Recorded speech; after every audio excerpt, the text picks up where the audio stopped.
Na moja kwa moja tunakukaribisha katika eneo la dokezo la mezani kwako, eneo zuri kabisa ambalo tumekuandalia vitu kadhaa vya kukuelimisha, kukutaarifu, lakini pia kukupatia burudani kwa namna moja ama nyingine. Na ndani ya jahazi la mezani kwako, kurasa ya kwanza kabisa, dokezo la mezani kwako. Bwana, katika dokezo la mezani kwako kuna swali ambalo najiuliza, hivi ni kweli waliosema watoto ni malaika walikuwa serious na misemo yao?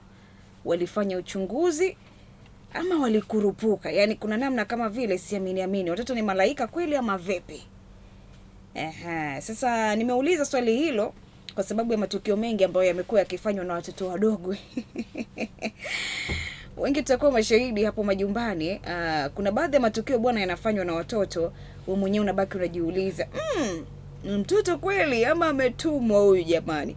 Sasa ni tukio ambalo limewashangaza watu wengi huko nchini China, baada ya mtoto mdogo kukutwa akiwa na katakata pesa nyingi kweli kweli. Yani umetoka huko mwenyewe, sijui ndio umepokea pensheni maskini, sijui ndio posho yako ya mwisho wa mwezi, ukajiroga ukaika ndani. Sasa sehemu ulioweka pengine labda ni sehemu ya karibu ambayo mtoto anaweza kuifikia, alafu unamkuta amekamata mkasi ama kiwembe ama hata kisu, wakati mwingine hata mikono yake tu amechana chana kama vile panya alikuwa anapita hivi anatafuta mahali ya malalo. Sasa bwana, hatari kweli kweli.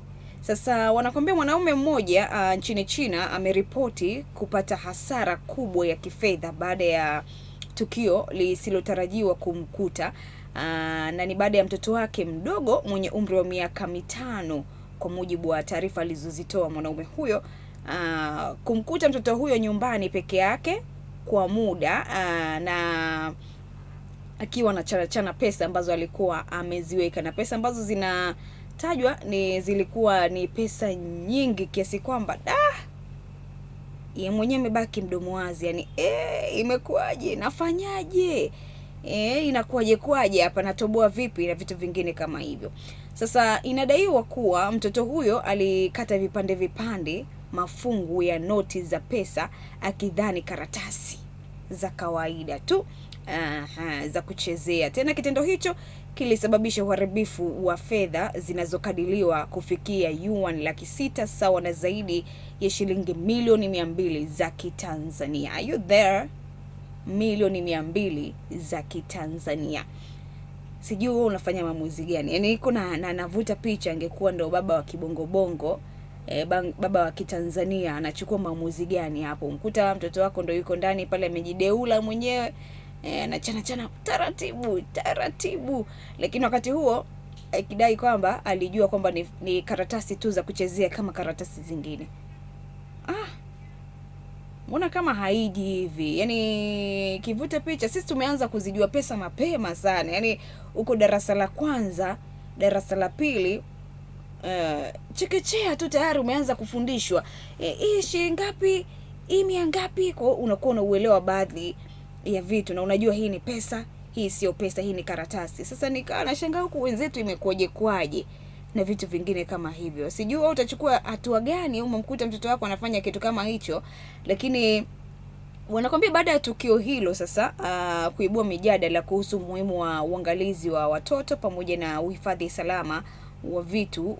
Wanasisitiza kuwa watoto wadogo pia mara nyingi wanatakiwa kubaki na walezi pale nyumbani, wasio wanabakishwa peke yao. Yani unapotoka unasema labda natakwenda kwenye mizunguko yangu, hakikisha umemwacha mtoto pale akiwa katika mazingira salama ambayo yanaweza kuwa na usimamizi na kutoka kwa walezi.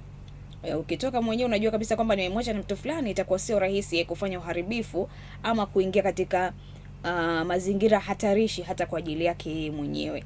Lakini pia tukio kama hili limewahi kujitokeza pia pale nchini Marekani, jimbo la Utah mwaka 2018, ambapo mtoto wa miaka 2 alichana zaidi ya dola za Kimarekani 1,000 sawa na zaidi ya shilingi milioni 2.5 za Kitanzania, ambapo pesa hizo wazazi waliziweka kwa ajili ya kulipa deni. Wakati China mwanaume huyu akipata hasara ya kiasi cha zaidi ya milioni 200 za Kitanzania kwa pesa ya kwao, kama yuan 600,000. Huko nchini Marekani pia mwaka 2018 tukio kama hilo limewahi kujitokeza, ambapo mtoto mdogo pia wa miaka 2 alichana pesa takriban kama milioni 2.5 hivi, kama dola 1,000 za Kimarekani. Na pesa, kumbuke, wazazi waliziweka kwa ajili ya kulipa deni. Sasa unakuta yani niko nawaza lakini mamlaka husika zimezungumza kitu gani? Mamlaka husika ziliwakusanya tu wahusika waliotoa taarifa ama kutoa ripoti na kuwashauri tu wananchi kuchukua tahadhari zaidi ili kuepusha hasara zinazoweza kuzuilika, hasa pale watoto wanapohusika, kwa sababu kuna baadhi ya hasara unaweza tu kufanya maamuzi ukasema labda pengine sasa siweki pesa ndani, nitaweka pesa benki, ama pengine kuna sehemu nyingi za kuhifadhia pesa, kuna simu, kuna benki, kuna pia unaweza ukasema labda pengine nibadilishe maeneo ya kuweka iwe mbali na watoto na vitu vingine kama hivyo. Kwa hiyo ni matukio ambayo huwa yanawakuta watu wengi, huenda hata wewe limewahi kukukuta lakini hujawahi kuripoti tu.